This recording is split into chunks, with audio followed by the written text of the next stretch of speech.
and thanks for having me here. This is my first trip ever to Albuquerque, and I've now gone on walking tours and driving tours and beer pub tours and culinary tours, and I'm exhausted, but I've been having a great time and love it here, so I hope to come back. And so thank you, Regina, and everyone involved. So I'm going to start by introducing myself, I guess. So right now I'm a consultant. My company's called Subgenre Media. I also do some producing under that company. And I work a lot with filmmakers who are raising money, trying to get their films made and distributed. I also do a lot of work with nonprofits on strategic planning and things like that. A lot of work with people thinking about new ways of doing digital technology related stuff. Previously, until 2 years ago, I was the CEO of the Tribeca Film Institute in New York, which was founded by Robert De Niro and his producing partner, Jane Rosenthal, and her partner, Craig Hatkoff, who's a developer. And the Tribeca Film Institute, you know, the film festival, of course, you probably heard of, but the Institute's the year-round nonprofit that gave them, you know, $1.5 million a year to filmmakers as grants. If you're a filmmaker, you should look. They're available throughout the U.S., different levels for different types of filmmaking. And also did training with youth on film production and filmmaking.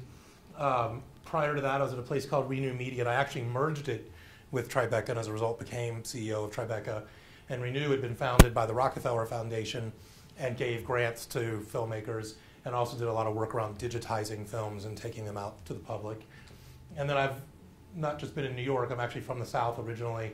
I ran Image Film and Video, which is a nonprofit that helps filmmakers in the Southeast and runs the Atlanta Film Fest and Atlanta's Gay and Lesbian Film Fest.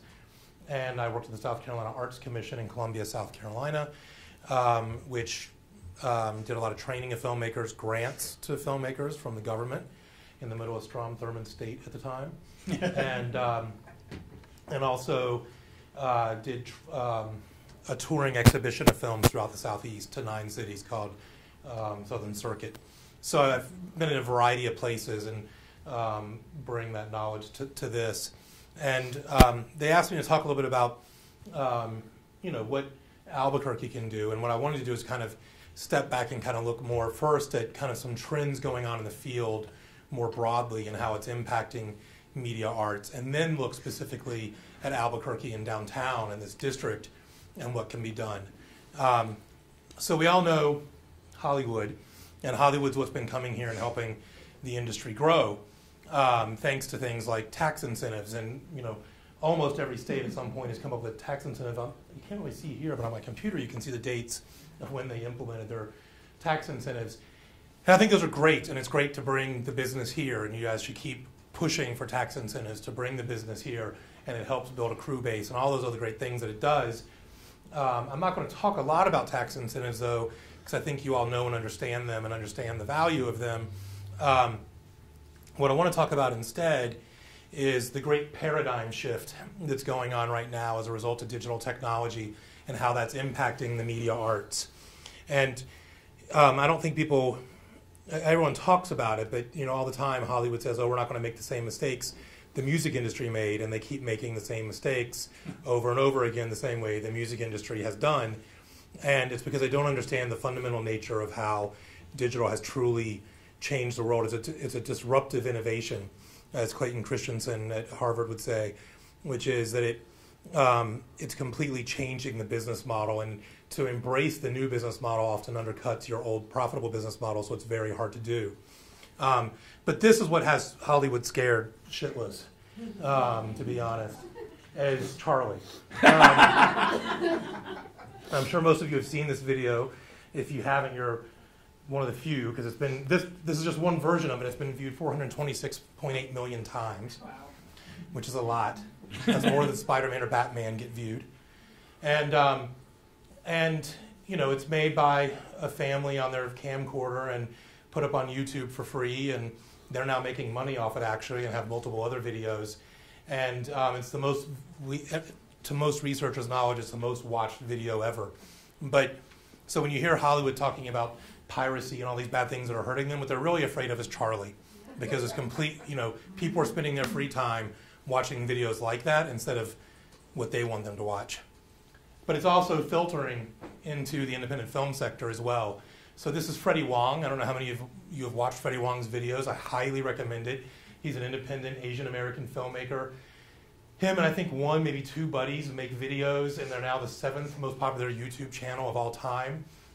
They've got a collective 562 million video views of their videos. On average, every video he makes gets viewed about 4 million times. He's got 3 million subscribers who are saying, give me your content on a constant basis. And based on advertising on YouTube, he's an official channel, he's making enough money that he quit his job and he just works on this.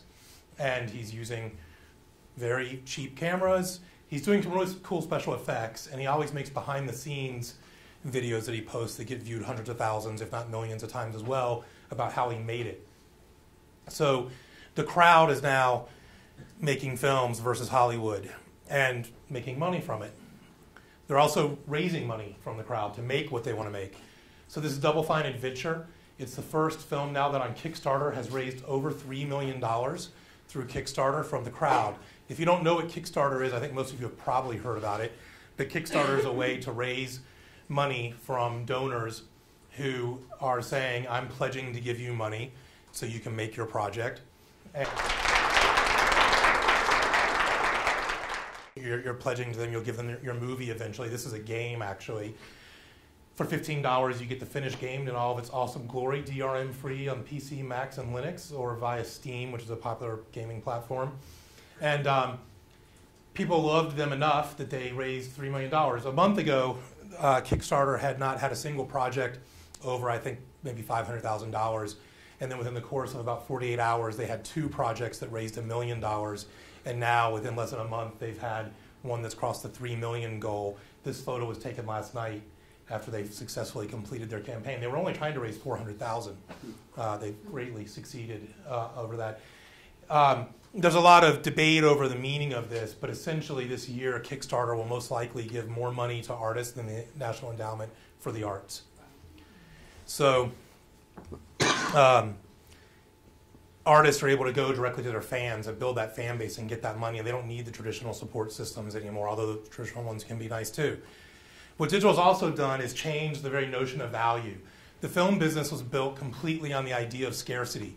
It was very expensive to make a film. It was very expensive to learn how to make a film. It was expensive to shoot a film. It was expensive to edit it. It was expensive to make the film print. And it was expensive to ship it in the film cans to the theaters. And it was expensive for them to do that, so they had to get as many butts in the seats as possible to sell the popcorn so they could keep the doors open. Every single part of the chain was built on scarcity. And what we have now is everything zeros and ones. It's all digital. It's all getting cheaper by the moment. And so we have a world of overabundance. And what we actually have now is a situation where if you talk to the people who run the websites where you submit to film festivals, if you're a filmmaker and you've used like Without a Box to submit to film festivals, they get about 4,000 to 5,000 unique entries every month and approximately 45 to 55,000 total entries, individual unique films submitted to Film Fest annually. Then you're up against the 50,000 that were the year before, and you're also against the entirety of history. Because I can go online now and find, if I want to pretend I live in 1968 right now, I can see more films from 1968 than I could in 1968 from my laptop plugged into my TV and watch them in a great format. So in a world of overabundance, what becomes important is finding the best information that's out there. You're confronted with all this stuff. So the history of the internet has been search, and the future of the internet is find. It's about finding that thing you want, that needle in the haystack that's impossible to find, and getting to the thing that's most valuable to you. Because what's valuable now is your time. You've got the choice of where you want to spend it. Do you want to watch Charlie or do you want to watch Hollywood? And you can decide. The other thing that's going on, and my slides are not showing up because it's too bright in here, but there was 2 people talking through a can, is this notion of participatory culture. And it's kind of expected now. People expect to be able to talk to the creator. They expect to be able to add to the conversation. They expect to be part of the creative process. And it's just a natural assumption from people now. So we've gone from a world of the auteur, and this is George Lucas on set filming Star Wars, and the whole auteur notion that he's the one in charge and he can do whatever he wants, which is why we now have some really bad versions of Star Wars out there. And what we have now instead is the rise of the amateur. And so this is Star Wars Uncut. How many of you have ever seen Star Wars Uncut? So 2 or 3, it looks like. So Star Wars Uncut's an artist, Casey Pugh. He actually is the guy who designed Vimeo, which you might have used for your films. Sometimes it's a professional kind of version of YouTube. And he uploaded Star Wars in its entirety to the web in 15-second increments and encouraged people to act out those 15-second increments and make their own Star Wars. And millions of people did it. And some of them are people filming their kid in a garbage can pretending he's R2-D2. And others are very professional animators who did 15 seconds at a very high-end system. And they all uploaded them, and you can go to his website and randomly watch what people have submitted. He then made a director's cut where he made the entirety of Star Wars based on user-generated content that was submitted to him. And it's actually pretty brilliant. It's pretty funny, especially if you grew up watching Star Wars 11 times at the theater like I did. And George Lucas is actually turning the other way and not suing him or anything. 1, because it's probably fair use, but 2, because he knows it's his fans and he doesn't want to alienate his fans. And so this film's actually going to premiere in the director's cut version at the Film Society of Lincoln Center in one of their prestigious programs coming up in about a month or so, and then do a small tour, and you can buy a DVD of it right now. The other big rise of things is gaming and apps. And I don't know if we can get that light turned on at all, but essentially that's a phone and a lot of games on it. And I can't overstate how important this is. You know, everyone talks about Hollywood and wanting to get Hollywood here and giving them incentives, but gaming as an industry makes more money than Hollywood and porn combined every year. It is where people make money. It's what people are doing. And gaming is not something that's just playing around. People are using games for very serious things as well. So the Center for Disease Control will work with game designers to mock up what would happen during an epidemic. And people like Games for Change are using it for social action reasons. And educators are using games to teach kids how to learn better. It's a very serious business. And there's also filmmakers who are now thinking of themselves not just as filmmakers, but as storytellers who are thinking about how do I extend my storytelling into a gaming environment. And the same with apps. Apps are something where, you know, it's the hot area right now. You make a good app, and it's kind of driving the economy. You know, the big things you're hearing today, Foursquare, Twitter, all those things. Those are the companies that are the digital media companies that are driving the future, and that also we need to think about how we get them to think of Albuquerque as their home. Another thing that's been rising lately is this idea of multiple access points. So on the one hand, it's the consumer who wants to be able to watch content whenever they want, wherever they want, on whatever device they want, and they wanted it yesterday, and they don't care about your window of 6 months first in the theater and all that kind of garbage. What they want is where they want it, but it's also about the storytelling process itself. So filmmakers are starting to think of, how do I tell my story in a book, a game, a film, maybe an iPhone app, maybe on TV, et cetera, all these different things, and how do they tie together? And there's a word for this the academics have come up with called transmedia. I prefer just cross-platform or something like that. But transmedia has now been accepted by the Academy for an Academy Award as a producer of transmedia, because so many Hollywood companies are starting to do this now. In France, Arte France, the major broadcaster, will not fund a film anymore unless it has transmedia components. They won't even give you a dime unless you're doing this. And the idea is, how do you tell your story on those multiple points? So maybe I only go to the theater to watch The Matrix, and so I understand The Matrix as a film. But other people played the video game, and they got other elements of the story that I might not have noticed in the film. And when you're watching Pirates of the Caribbean, there's actually characters in the background that don't make any sense if you're watching it. They're kind of superfluous characters, and they're actually characters that are key characters in the ride in China. And so Disney wanted to make sure that when it comes to China, people who have gone on the ride recognize some characters from the Chinese version of the ride. So it's about thinking through all of this, and it's a really hot area in funding right now. At Tribeca, where I left, they have a fund specifically for funding this. As I said, Arte is only funding you if you do this. And it's become a very major trend. Another big trend of the internet is, and it's really too bad you can't see this photo, is localism. And the idea of locavore in the food world is also something that's true in the online or in the digital space as well. And you see a big rise of microblogs devoted to specific neighborhoods. And that's one of the more popular things on the web right now.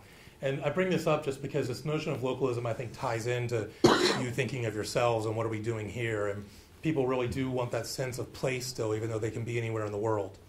The other thing that's happening, it's not really so much a result of digital, but it's the increase in diversity. And so this slide shows the projected increase in Hispanic population in the U.S.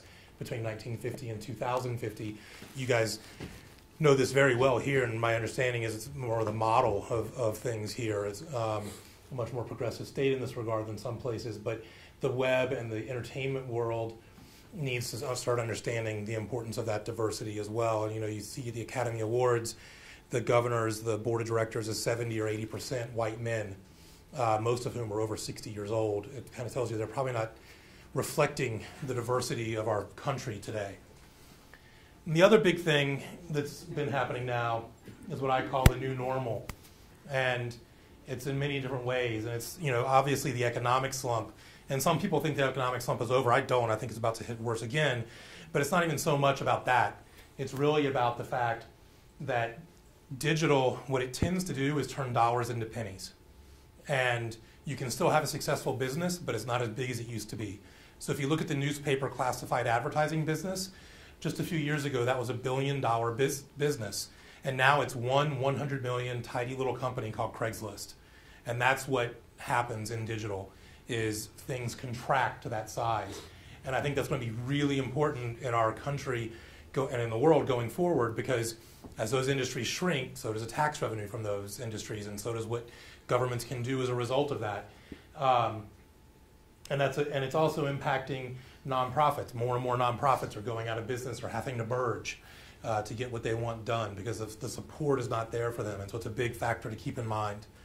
So what's needed now, and talking from now on specifically about kind of what do artists need in this space, the artists that are trying to do this new kind of art, but also specific to Albuquerque and also specific kind of to downtown and the cultural district you're talking about. And I think some of the things go beyond just downtown.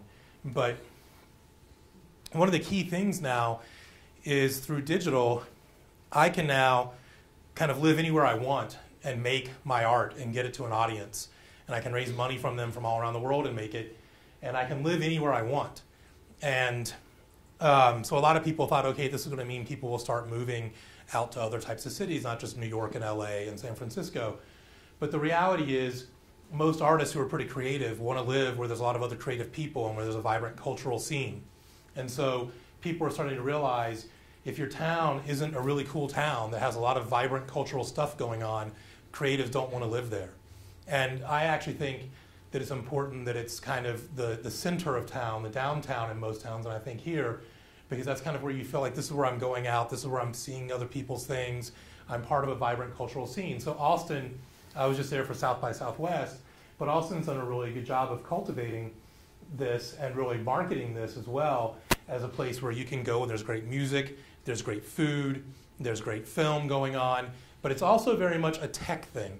They've made sure, and the city has made a point of making sure that people can start up companies there in the digital space very easily. And they've made a really good point of attracting the new technology companies and people like Dell that can keep people employed in that industry when they're not doing freelance work on someone's app or something. And so I think it's a very good model to look at in multiple ways. And this is something they've done, but other places are doing very well as well, is people need space to do their art and to start their businesses. So incubator and studio space is crucially important. And for some artists, that's just they just need a big open studio, or maybe you're a design fabricator person, you need a big laser cutter or something like that. But for the digital startups, what they really need is a space that they can get at a cheap fee and be able to put their staff in there and build their product and get going. And oftentimes, they don't need fancy offices. They need a place where they can just have a bunch of tables with their engineers working at, and they have them coding away. And if you think about it, what do those people do? They work all night making some new digital thing, and they want to go out at night and get a coffee, and they want to go out and buy something, and that usually leads to more businesses opening in those areas to serve the people who are starting those businesses in those spaces. So incubator space is a key thing. And Another key thing is kind of thinking of being a central hub. The photo you can barely see here is of the Bell Lightbox in Toronto. And I don't know how many of you have been to Toronto for the Film Fest, but now the Film Fest is housed in this space. And when Toronto launched the Film Fest, actually I don't know where it was when it launched because it was 30-something years ago, but for the last decade at least, it had been in kind of the Tony neighborhood. It was a very rich neighborhood that felt very safe. And downtown in Toronto was not a place you went to looking for any kind of arts and culture. But over time, that's been changing as they did more and more events there. And now they've got this center where they've got a hotel, very high-priced condos, a theater and multiple theaters. They do all their red carpet premieres there now. They have restaurants, bars, cafes. They don't actually have incubator space, but there's other incubator spaces around there. And that section of town is now the transformed part of town, and it's where people go. So something that works a lot is not just thinking about an incubator, but really having a big idea. Big ideas is what attracts money. It's what attracts people to get things done. And that's what they did, and it worked. The other thing, and it's very simple, is artists need money. And so do the ones starting up digital media and the ones doing films. And I don't know enough about the town, but it seems like more work needs to be done to convince businesses, government, and others to support the burgeoning independent scene, the up-and-coming new media, digital media type startups, and there's going to have to be some kind of support there in some way, or at least the community getting together and doing some really good Kickstarter campaigns around that same notion. Another key thing, I think, is curation and programming, and that's because of that flood of information coming at you. So the most important person now is that curator, that trusted source. This is the Full Frame Film Fest in Durham, North Carolina, which is focused on documentary films, and it now attracts the most important documentary filmmakers to town, and they make sure to have a point of not just serving the local audience, but also making sure that the up-and-coming filmmakers meet the established filmmakers, and it's a very vibrant scene. And so I think, thinking about the curators and programmers you have here, and I know, for example, you've got things like the ICEA Fest coming up that 516 is doing with the university and others, but that whole notion of creating vibrant programming so people feel like there's always something going on, and it seems like this fest you're doing, Savor, is one thing in that direction, for example, but really thinking of the curatorial aspects to make a city vibrant. Another thing that's needed is more cross-discipline collaboration. And in most towns that I go to, I'm seeing more and more of this, and in New York it's true. It's artists who might have thought of themselves as painters before, but now they're saying, well, maybe I'll make a video because I can get access to that equipment much easier. And there's a lot more collaboration between those sectors. So the background image here should be a picture of DIY Days, which is a conference that travels around. It's been in New York, Philadelphia, Los Angeles. They've taken it over to Rotterdam and a few other places overseas.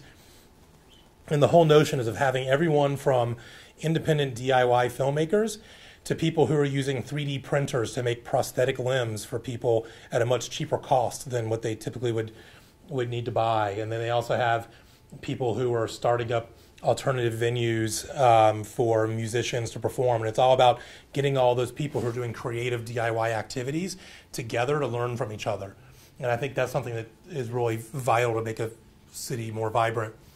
The other is cross-sector collaboration. And pretty much this, I think, is the thing that you have to make it work. And that means, getting the business section to work with the university, to work with government, to work with arts and cultural organizations.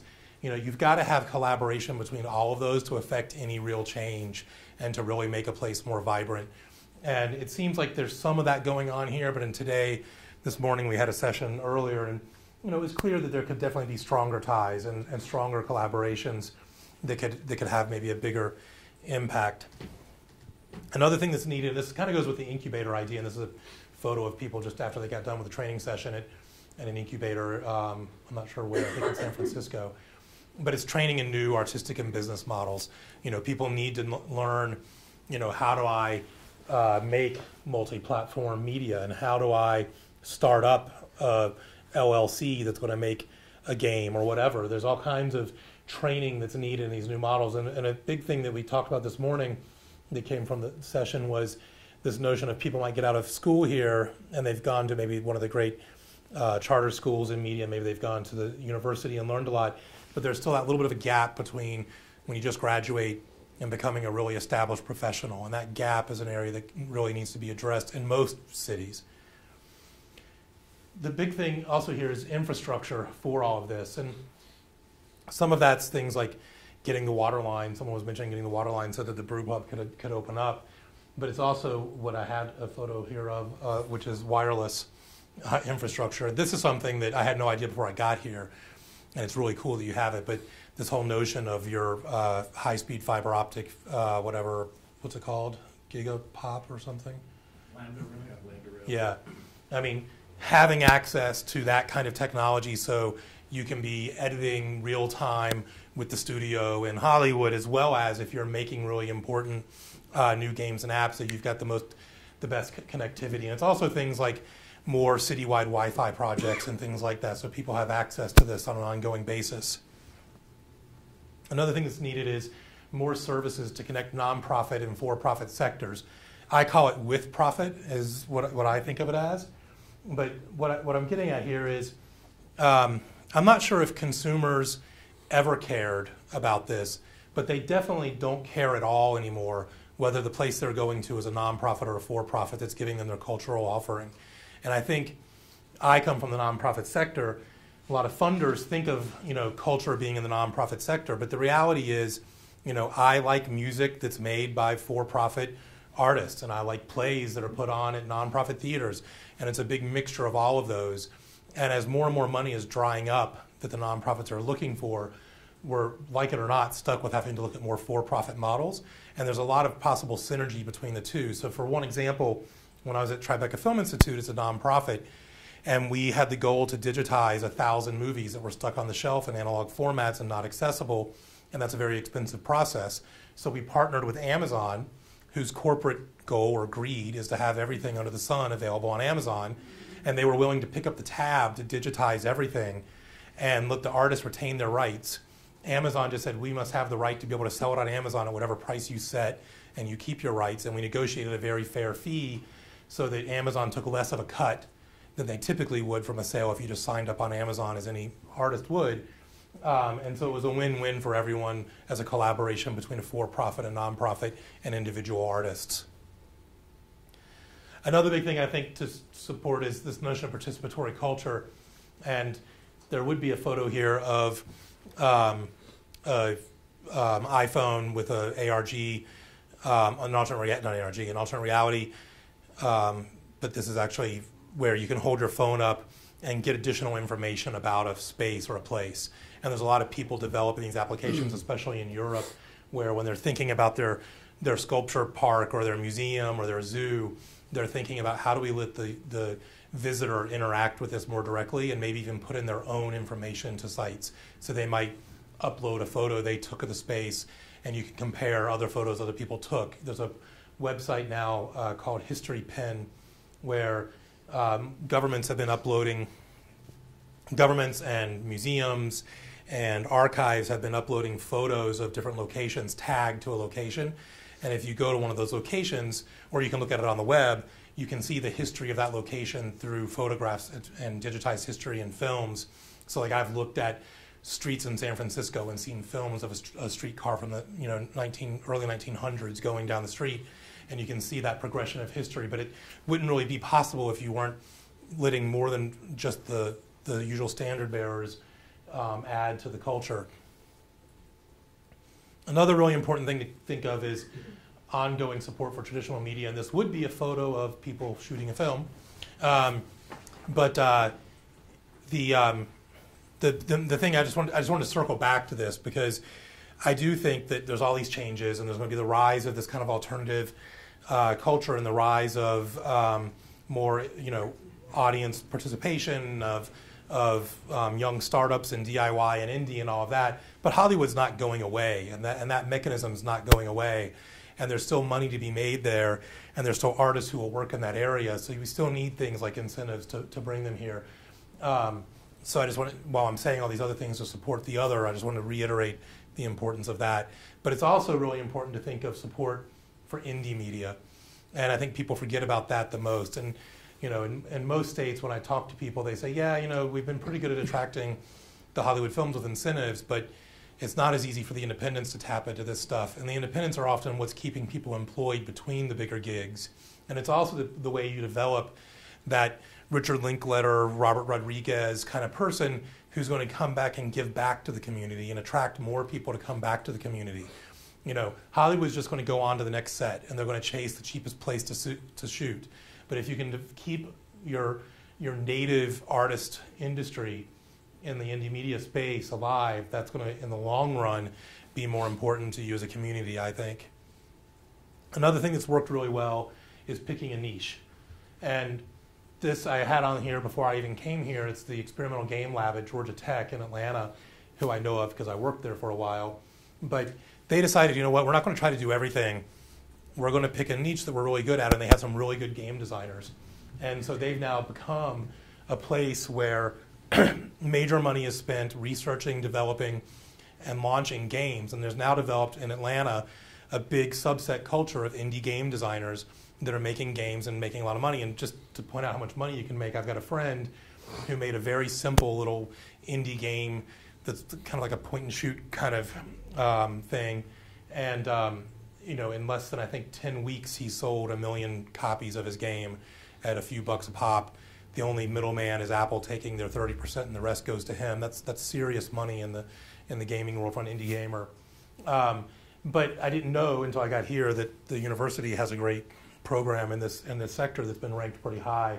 And so I think, in addition to film and everything else, thinking about, is there a way that gaming can be a tie-in in the new media space going forward in Albuquerque might be smart to look at. But it's also going to need leadership, and I think that leadership can come from a mayor, or it can come from a group of individuals, a small group that gets together and says, we're going to make this happen. It seems like that's kind of what's happening with this process of trying to work on the downtown business district. And the whole thing that's going on here in this next few weeks.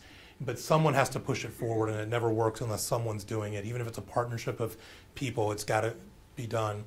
So then just some quick, specific observations in the last 24 hours since I've been here.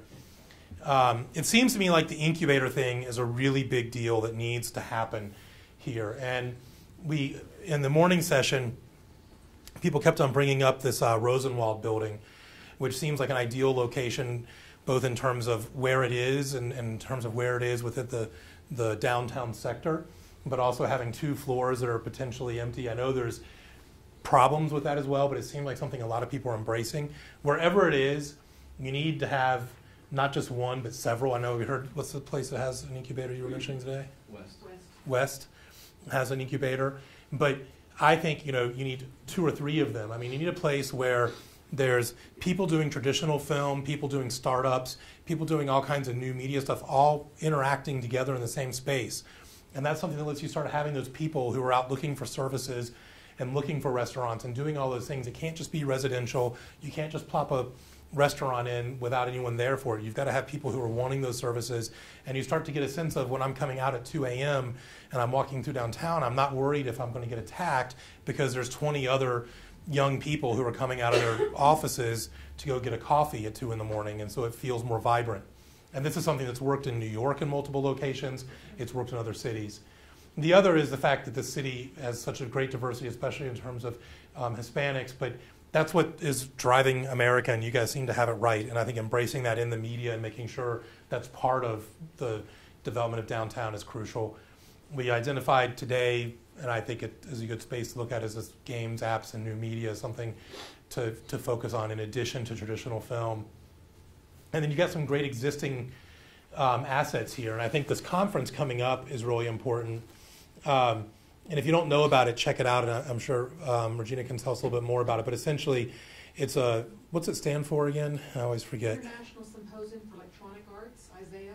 Yeah, and Isaiah, I always say ICEA, but it's Isaiah, is it's an international conference, and artists, academics, researchers, all kinds of people descend on different cities all the time. And the last time it was in the U.S. was 6 years ago. And it was in a tech hub. What was the city it was in? San Jose. And it's a big deal that this is coming here. And it's, there'll be some tourists that come as a result of it, and, they're coming for the conference and all, but I wouldn't even look at it like that. I would look at it as a place that people need to go to see where the future is going, because a lot of these artists are doing really cutting-edge things that won't even come to pass, but some of them will. And it's also a place to take the people in the community who don't understand the importance of where things are going so they can learn more about what needs to happen in the future. And it can be maybe a catalyst to think of what could be done in downtown. The arts lab at the university, of course, seems like a very crucial piece here. And then it's just been really, to me, I've been getting the special tour, but places like this that we're in right now, and people like 516 around the corner and these other galleries, the existing cultural institutions that have been pushing downtown really need to be a part of the pushing forward in the future, because they know what's happening and they know why it's important. And then again, just, you in theory could jumpstart a city in any sector of the city, and this particular study is about downtown, but I think it's the right place for it as well, because when I, as an outsider, come to a town, that's kind of where I look to see what's the vibrant stuff going on. And it seems like downtown is so right in the middle of so many things, but not getting utilized completely for a variety of reasons that everyone here knows, but it's something that could really change, and it's something that you can envision a vibrant downtown right next to the rail yards that could be that are a great shooting location near the university. All these things, it's the perfect mix. So that's where I would put my focus myself. And then in closing, I would just say, I always use this great quote by Alan Kai, a computer theorist: "No one knows the future, so the best way to predict it is to invent it." And that's true for what's going next. I mean, I've given my ideas of where things are going next, but it's really artists getting together and saying, I'm going to make what happens next, and a city coming together and saying, I'm going to make what happens next. And that's how the future gets invented. And so then here's my contact info. If you want to email me, argue with me, tweet about me, read my blog and argue with me on there. And if you are so enabled, you can take a photo of this, and it'll get you that information as well. So, but for those of you writing, there's that. And that's all.